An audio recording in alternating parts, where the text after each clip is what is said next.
जो पापों को नष्ट करना चाहते, पापों को नष्ट करना इसीलिए चाहते हैं कि हमें सुख मिले। पाप का फल रहेगा तो दुख होगा। यदि हम पापों को नष्ट करना चाहते हैं तो ऋषि कहते हैं बस एक ही उपाय है, वह है ध्यान। दूसरा कोई उपाय नहीं। इस विचार को मन से निकाल देना चाहिए कि पाप का नाश, नाश मतलब क्या? अत्यंताभाव। नाश का मतलब क्या? पाप रहे ही नहीं हमारे जीवन, बिल्कुल हम निर्मल हो जाए, निष्पाप हो जाए। ये कैसे होगा? एकमात्र ध्यान से होगा। और तरह से जो पाप नष्ट होता है ना, तो निष्पाप नहीं होते।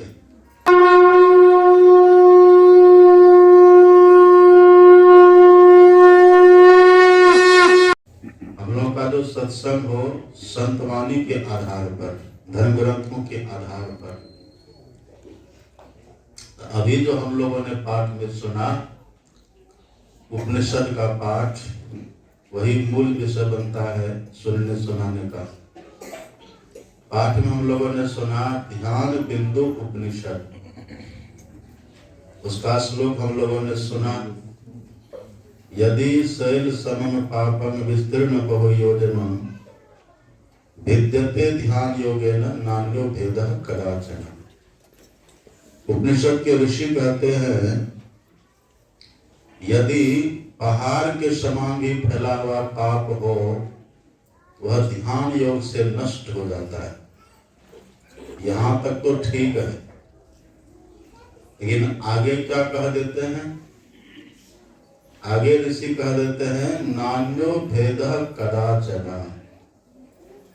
मतलब दूसरा कोई उपाय नहीं है। यही है, एकदम साफ साफ क्लियर कह देना, कोई लाग लपेट नहीं। ये शास्त्रों की शक्ति। ऋषि कहते हैं जो पापों को नष्ट करना चाहते, पापों को नष्ट करना इसीलिए चाहते हैं कि हमें सुख मिले। पाप का फल रहेगा तो दुख होगा। यदि हम पापों को नष्ट करना चाहते हैं तो ऋषि कहते हैं बस एक ही उपाय है, वह है ध्यान। दूसरा कोई उपाय नहीं। इस विचार को मन से निकाल देना चाहिए कि पाप का नाश, नाश मतलब क्या? अत्यंताभाव। नाश का मतलब क्या? पाप रहे ही नहीं हमारे जीवन, बिल्कुल हम निर्मल हो जाए, निष्पाप हो जाए। ये कैसे होगा? एकमात्र ध्यान से होगा। और तरह से जो पाप नष्ट होता है ना, तो निष्पाप नहीं होते। अथवा और तरह से जो पाप का नाश होता है, उसमें व्यक्ति पाप को तो नाश कर लेते हैं, गंगा स्नान करके, तीर्थों में जाकर, धामों में जाकर दान पुण्य करके पाप का नाश को कर लेते हैं। सत्संग में भी आकर के पाप का नाश होता है। सरकार तब से अपहरई संत दर्श जीवी पातक टरे। सत्संग में भी आकर के पापों का नाश तो हो जाता है, लेकिन पाप करने की वृत्ति समाप्त नहीं होती। पाप करने की वृत्ति का नाश नहीं होता, इसलिए पाप नष्ट होने के बाद फिर से पाप हो जाता है। आपने देखा होगा ना, गज स्नान सुना होगा आपने, गज स्नान। गज स्नान किसको कहते हैं? गज कहते हैं हाथी को। अब देखिएगा जो महावत लोग होते हैं हाथी वाले, वो हाथी को ले जाते किसी तालाब में स्नान करवाते हैं। तालाब में, किसी नदी में, जहाँ पर पानी की व्यवस्था हो, वहाँ हाथी को ले जाते हैं, खूब बढ़िया से उसको नहला धुला देते हैं। नहला धुला करके हाथी को जैसे बाहर लाते हैं, तो बाहर आते वो हाथी फिर से अपने सूंड में धूल लेता है, पीठ पर ले लेता है। नाना धुलाना उसका सब व्यर्थ चला गया। इसी को कहते गज स्नान। तो अन्य तरह से जो पापों का नाश होता है, नहीं गज स्नान की तरह होता है। गंगा स्नान किए, पाप का नाश हुआ, लेकिन जैसे गंगा से बाहर निकले फिर वही पाप शुरू हो जाता है। तो पाप की वृत्ति समाप्त नहीं होती। ध्यान करने से क्या होता है? ऋषि कहते हैं समूल नाश हो जाता है। समूल का मतलब क्या हुआ? आप देखिए पेड़ जो होता है ना, पेड़ हम लोग लगाते हैं ना, केला का पेड़ आप देख लीजिए, केला का पेड़ हमने लगा दिया, फल गया, केला का पेड़ लगाए वो फला, फल दे दिया। अब फल प्राप्त करने के बाद फल हमने केला के पेड़ से ले लिया, फल मिल गया, अब वो दोबारा नहीं फलेगा, लेकिन उसी को काट के हटा दीजिए। तब तुलसीदास जी लिखते हैं काट ही पेड़ कदली फरई, काट दीजिए फिर से वही केला फल जाएगा। क्यों फल जाएगा? क्योंकि हमने केला के पेड़ को ऊपर से काटा है, मूल उसकी बाकी है। मूल मतलब जड़, जड़ जमीन में है ना, जड़ बाकी है। जब तक वो जड़ रहेगी, जब तक मूल रहेगा, तब तक फल आता रहेगा, तब तक केला रहेगा। इसी तरह से ऋषि कहते हैं यदि पाप को समूल नाश करना चाहते, समूल, ये बड़ा विलक्षण बात है, समूल यदि नष्ट करना चाहते हैं तो उसके लिए एकमात्र उपाय है ध्यान करिए। ध्यान जब करेंगे तो पाप समूल नष्ट हो जाता है, मूल सहित नष्ट हो जाता है, जड़ सहित नष्ट हो जाता है।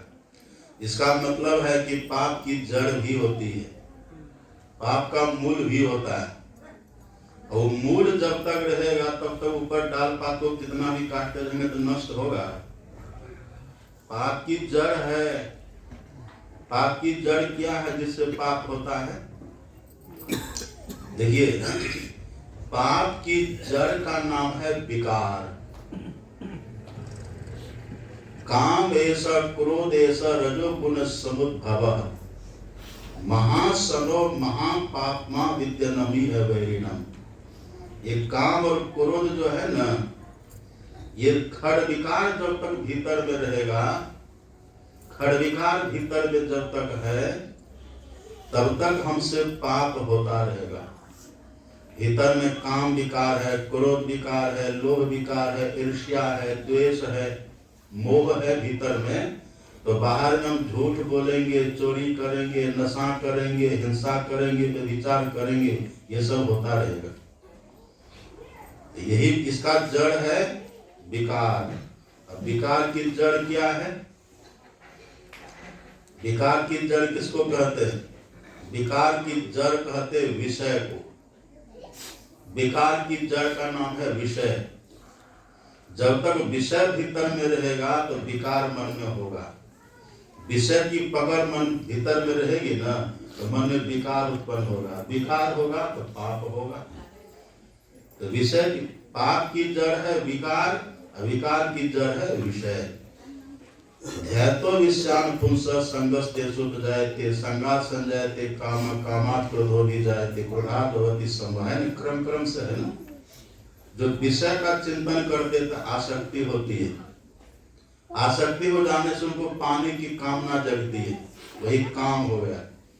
और यदि मिल गया तब तो लोभ हो जाएगा, नहीं मिलेगा तो क्रोध है ना, विकार है, काम क्रोध लोभ हो, ये विकार हो गया।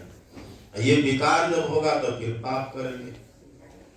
ये जड़ है, तो कितना भी गंगा जी में स्नान करेंगे तो विकार खत्म होगा। अच्छा, विकार रहता कहाँ है? विकार रहता कहाँ? विकार का एक नाम है मनोज। विकार को मनोज कहते। मनोज का अर्थ जो मन से उत्पन्न हो। तो विकार रहता है मन में। गंगा स्नान करने से मन साफ होगा। केवल सत्संग को सुनते रहिए केवल, तो मन साफ हो जाएगा। सत्संग की बातों को सुन करके समझेंगे, करेंगे, तब साफ होगा, तब साफ होता, शुद्ध होता है। तो मन में, चित्त में विकार रहता है। अब बाहर में कितना स्नान करिए मन शुद्ध होगा। चित्त मंतर्गतम दुष्टम पित्त स्नानेन शुद्ध्यति, सत्सोपि जलेर धोतम सुरा भांडम इवासुचि। मदिरा के पात्र को आप कितना भी जल में डुबाइए, दुर्गंधी जाएगी, उसकी बदबू मिटेगी। शराब का बोतल है और उसको पानी में नहला रहे, धुला रहे, तो उसकी बदबू समाप्त हो जाएगी। भीतर शराब है ना, बदबू कैसे जाएगी उसकी? बदबू नहीं जाती। जैसे मदिरा के पात्र को सैकड़ों बार जल से धोने के बाद उसकी बदबू नहीं जाती है, उसी तरह से बाहर में कितना स्नान करिए, गंगा स्नान, तीर्थ स्नान करिए, लेकिन भीतर का विकार नहीं जाएगा। अब विकार नहीं जाएगा तो पाप होगा, पाप होता रहेगा। अब बिल में सांप है अंदर, ऊपर से बिल को कितना भी पीटिएगा तो सांप मरेगा? मरई न उरग अनेक जतन बलबीक विविध विधि मार। बिल के भीतर में सांप बैठा हुआ है, अब बाहर में आप बिल को कितना भी डंडा से पीटिए तो सांप मरेगा भीतर में? नहीं मरेगा। पेड़ की खोखर में चिड़िया है, अब पेड़ को काटिए उसकी जड़ से तो चिड़िया मरेगी? नहीं मरेगी। ऐसे देह को कुछ भी करिए, देह को कहीं लेकर के जाइए, लेकिन मन के भीतर जो विकार है, विषय की पकड़, वो समाप्त होगा? वो समाप्त नहीं होता है। इसीलिए ऋषि कहते हैं यदि समूल पाप को नाश करना चाहते हैं, इसके लिए बस एक ही उपाय है, ध्यान करिए। नान्यो भेदा कदाचन। इस बात को खूब बढ़िया से दृढ़ कर लेना चाहिए भीतर में, इस बात को बैठा लेना चाहिए, मतलब मजबूती से पकड़ लेना चाहिए कि हमारे जीवन के पाप का नाश जब भी होगा समूल, तो एकमात्र ध्यान से होगा। इस बात को खूब कस करके जकड़ करके पकड़ लेना। अब देखिए यहाँ कहा तो दिए नान्यो भेदा कदाचन विद्यते ध्यान योगे न, ध्यान की बात कह तो दिए, लेकिन पूछा जाए कि किस ध्यान से नाश होगा, तब क्या कहिएगा? ध्यान कितने तरह का होता है सब कोई जानते हैं। जो संतमत के सत्संगी हैं उसको हिलाइए नहीं, उससे पर जोड़ रही। अरे हिल गया। ठीक है, ठीक है, तो वहीं बैठो, वहीं बैठो।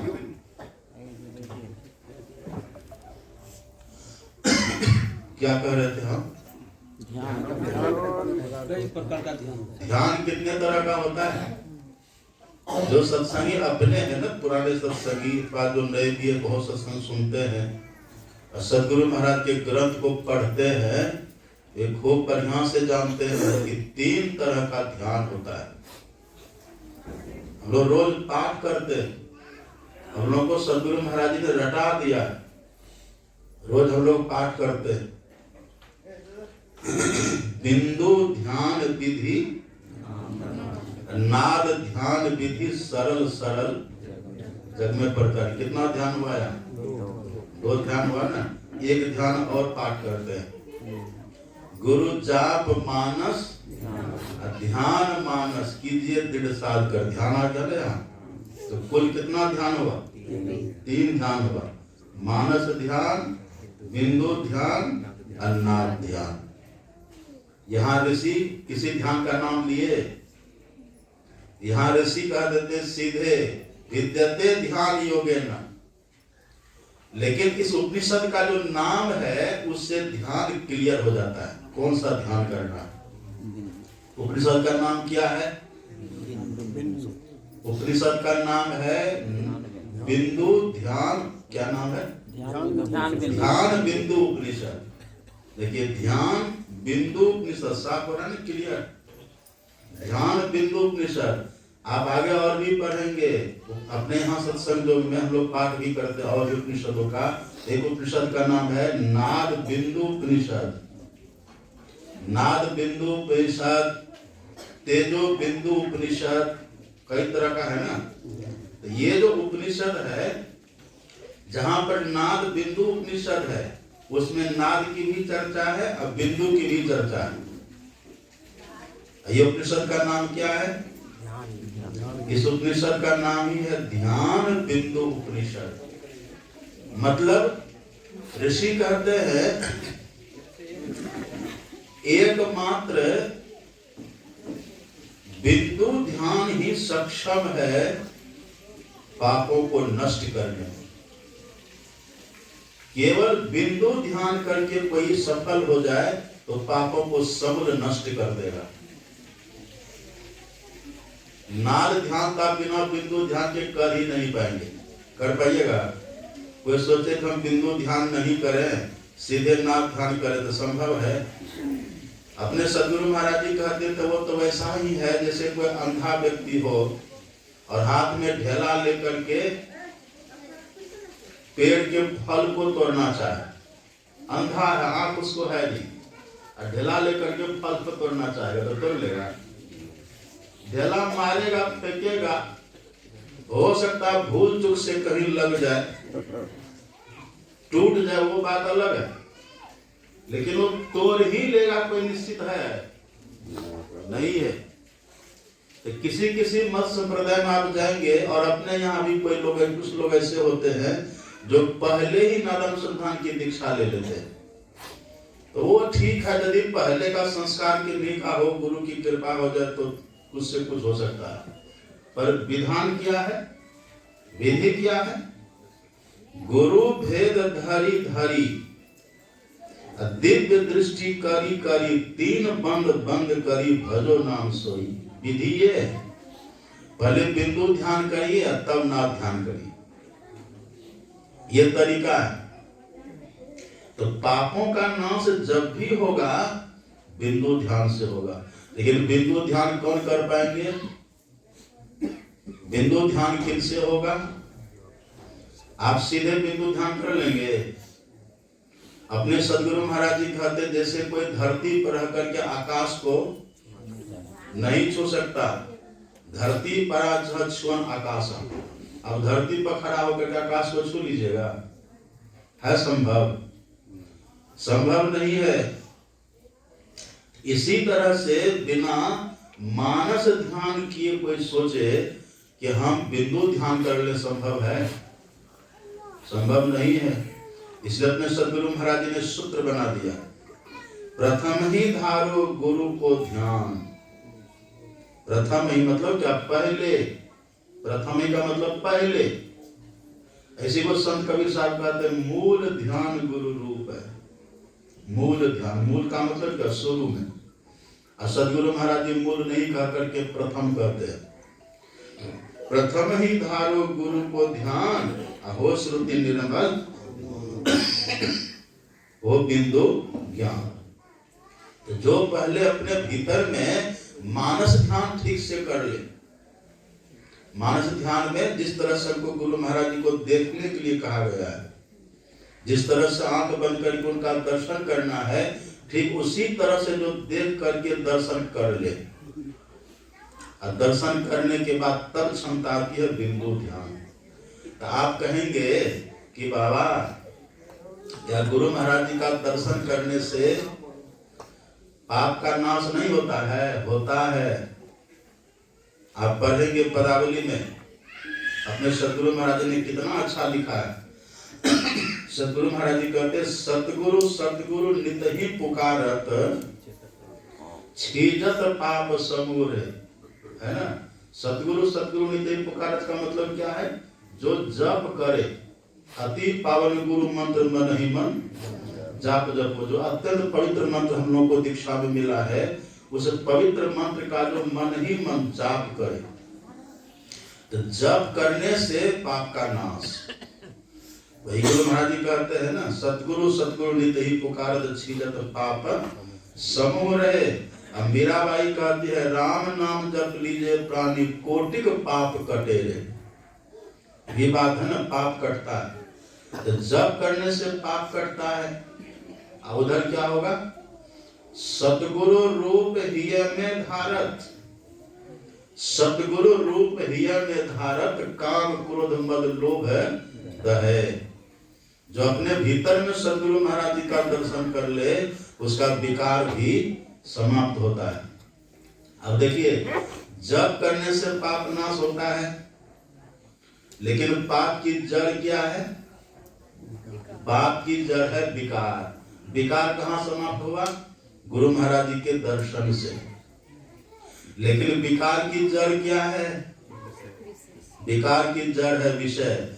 मानस ध्यान करने से अथवा इष्ट का दर्शन अपने भीतर करने से विकार मंद तो होता है, लेकिन चूंकि विषय समाप्त नहीं होता है तो कालांतर में समयांतर में कभी कभार ऐसा होता है विषयों की प्रबलता से ऐसे व्यक्ति से भी बलात् कोई न कोई पाप हो जाता है, जिससे समाज में बहुत कलंक फैलता है।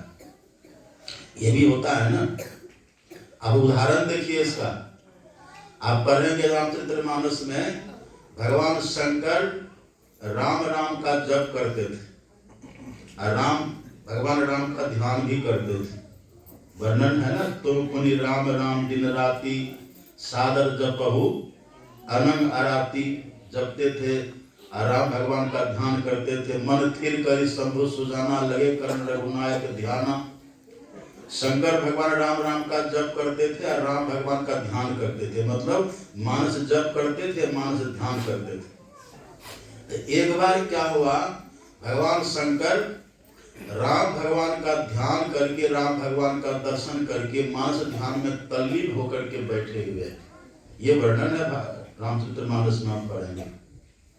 वो ध्यान करके आंख बंद करके शंकर भगवान राम भगवान का ध्यान कर रहे हैं। और ध्यान में कितना तल्लीन, इतना मगन है भगवान शंकर कि बाहर का भी ख्याल उनको नहीं है। यदि ठीक ठीक भीतर में दर्शन हो तो बाहर का ख्याल रहेगा। और अपने सदगुरु महाराज उदाहरण देते थे सुतीक्ष्ण मुनि का उदाहरण। जब सुतीक्ष्ण मुनि ध्यान कर रहे थे ना राम भगवान का, और उधर बैठ करके राम भगवान का ध्यान कर रहे हैं, उधर से राम भगवान आ गए। राम भगवान आए तो राम भगवान ने देखा कि ये महात्मा बैठ करके मेरा ही ध्यान कर रहे हैं। मुनि मग माज अचल हुए पैसा, पुलक गात परस फल जैसा। रास्ते में ही सुतीक्ष्ण मुनि बैठ करके राम भगवान का ध्यान कर रहे थे, इधर से राम भगवान आ रहे हैं। जब उनके पास गए राम भगवान, अब देखिए, मुनि ही राम बहु भांति जगावा। जो ध्यान कर रहे थे ना, बैठे ध्यान पर, तो वहां जाकर के राम भगवान को ध्यान कर रहे हैं। यहाँ भगवान खुद आए, आकर के राम मुनि ही राम बहु भांति जगावा, तरह तरह से जगाने का प्रयास कर रहे हैं। तरह तरह से जगाने का प्रयास का मतलब क्या हुआ, आवाज दे रहे मुनि देखिए मैं आ गया, जगिए, लेकिन नहीं जगे। भगवान राम बोल रहे हैं, बोल करके उनको जगाने का प्रयास कर रहे हैं, लेकिन वो नहीं जगे। और उसके बाद भगवान क्या किए, उनके देह को पकड़ करके हिला दिए, तब भी ध्यान उनका नहीं टूटा, तब भी ध्यान उनका भंग नहीं होता है। हम लोग का ध्यान ऐसे लगता है एक मच्छर काट ले तिलमिला के उड़ जाते, बैठ पाते हैं ढंग से। क्यों नहीं बैठ पाते हैं? तो कभी वो स्थिति हमारी, वो ध्यान की स्थिति, वो ध्यान की पकड़ अभी नहीं हुई है। यहाँ देखिए, सुतीक्ष्ण मुनि को राम खुद जगा रहे हैं, अब वहां जो शंकर भगवान बैठे हैं ध्यान पर, शंकर भगवान जो ध्यान पर बैठे थे तो इंद्र को चिंता हो गई। इंद्र को ये चिंता हुई कि यदि ये सब दिन ध्यान पर बैठे रहेंगे तो इनका ध्यान भंग कब होगा। जब तक इनका ध्यान भंग नहीं होगा तब तक इनका विवाह नहीं होगा, जब तक ये विवाह नहीं करेंगे इनकी संतान नहीं होगी, जब तक संतान नहीं होगी तो वो कौन राक्षस कब मरेगा वो, उनको चिंता है ना। तो इंद्र देवता ने क्या क्या शंकर भगवान को जगाने के लिए कामदेव को भेजा, जाओ शंकर भगवान के ध्यान को तोड़ो। ध्यान देखिए, सुतीक्ष्ण मुनि कर रहे हैं राम का ध्यान, सुतीक्ष्ण मुनि भी राम का ही ध्यान कर रहे हैं। यहाँ पर शंकर भगवान भी राम का ही ध्यान कर रहे हैं। एक को जगाने के लिए राम खुद आए हैं, एक को जगाने के लिए कामदेव आए हैं, दोनों को जगा रहे हैं। यहाँ पर गोस्वामी तुलसीदास जी कहते कि देखिए मानस ध्यान की कितनी महिमा है। बाहर से लोग कितने बेखबर, बाहर से ख्यालात बिल्कुल समाप्त, और भगवान राम श्री मुनि की देह को पकड़ करके हिला रहे हैं, तब भी इनका ध्यान भंग नहीं हो रहा है। वहां जो शंकर भगवान ध्यान पर बैठे हुए हैं, तो जब कामदेव आया है ना, तो कामदेव का मतलब क्या? काम विकार, काम वासना, काम विकार आकर के भगवान शंकर के हृदय में विकार पैदा करने का प्रयास किया, उठाने के लिए कि जगे, लेकिन भगवान शंकर नहीं जग रहे हैं।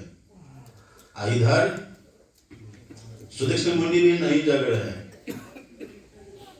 अब यहाँ पर राम भगवान ने क्या किया?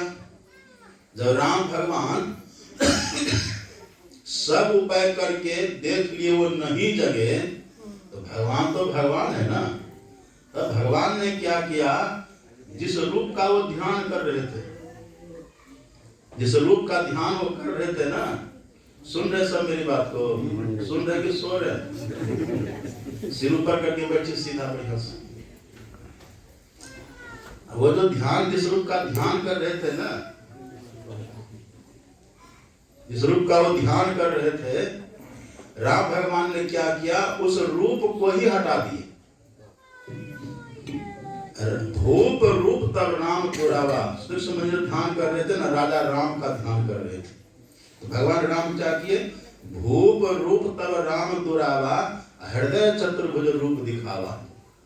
भगवान ने अपने राजा राम रूप को हटा करके वहीं पर चतुर्भुजी रूप में दिखा दिए उनको। अब जैसे दिखा, इष्ट रूप तो हट गए ना, इष्ट रूप हट गए, विक्षेप हो गया। मुनि अकुलाई उठा तब कैसे, विकल हीन फनी मणिवर जैसे, एकदम आकुल व्याकुल होकर के सुदीक्षित मुनि जगे।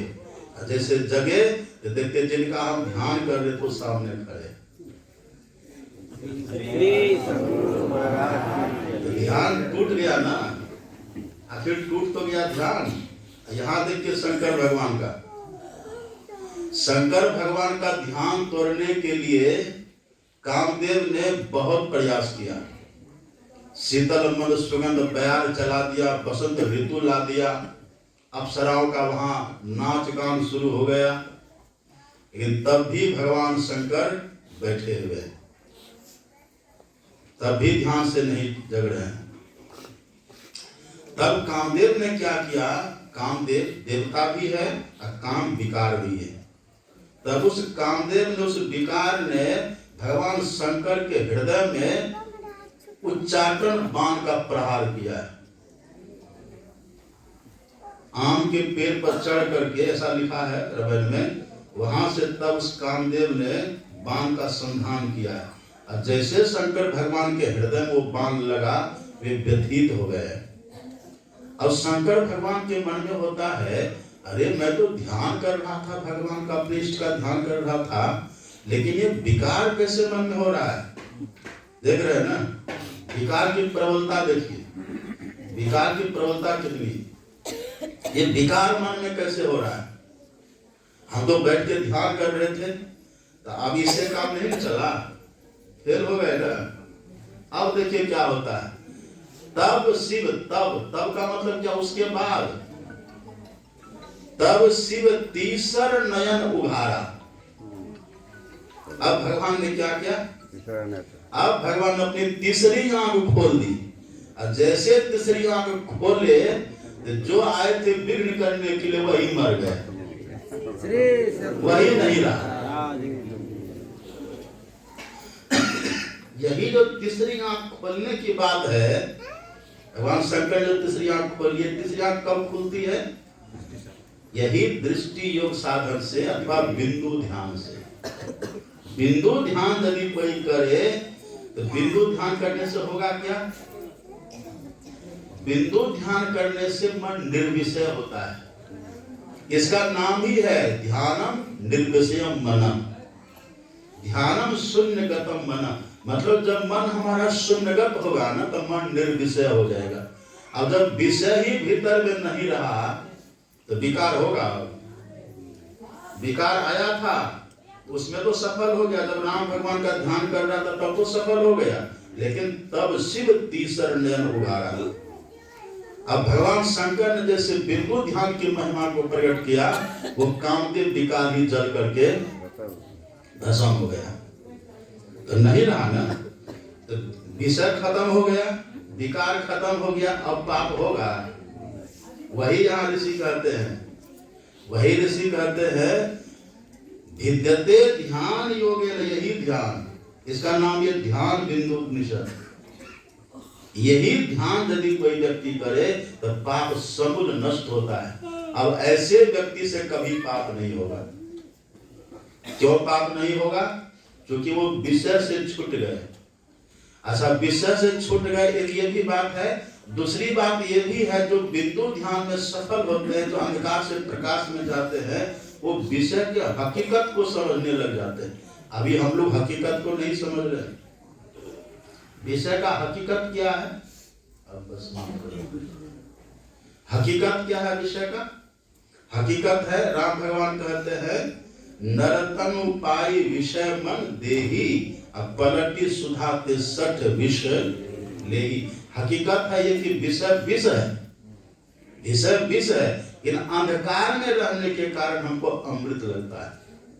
लेकिन जैसे बिंदु ध्यान किए हम, सफलता मिली, अब वो विषय विष के रूप में दिखेगा। अब यदि विष किसी को दिखे तो उसको लेंगे। जब तक सांप नहीं दिख रहा था, रस्सी पता चल रहा था, तब तक उसको पकड़ने का प्रयास कर रहे थे। लेकिन जब जान गए कि रस्सी ने सांप है, तब पकड़ेंगे उसको, तब नहीं पकड़ेंगे। ऐसे जब तक लगता है कि अमृत है, तब तक पकड़ने का प्रयास करते हैं। लेकिन जब पता चल जाए कि विष है, तब पकड़ेंगे उसको। ये हकीकत उसका पता चल जाता है। इसीलिए ऋषि कहते हैं, नान्यो भेद कदाचन, एकमात्र यही उपाय है। ही बिंदु ध्यान करने से पापों का नाश, समूल नाश, तब उधर नादानुसंधान की साधना, तब ईश्वर की प्राप्ति। पर इसके लिए मानस जप और मानस ध्यान अत्यंत आवश्यक है।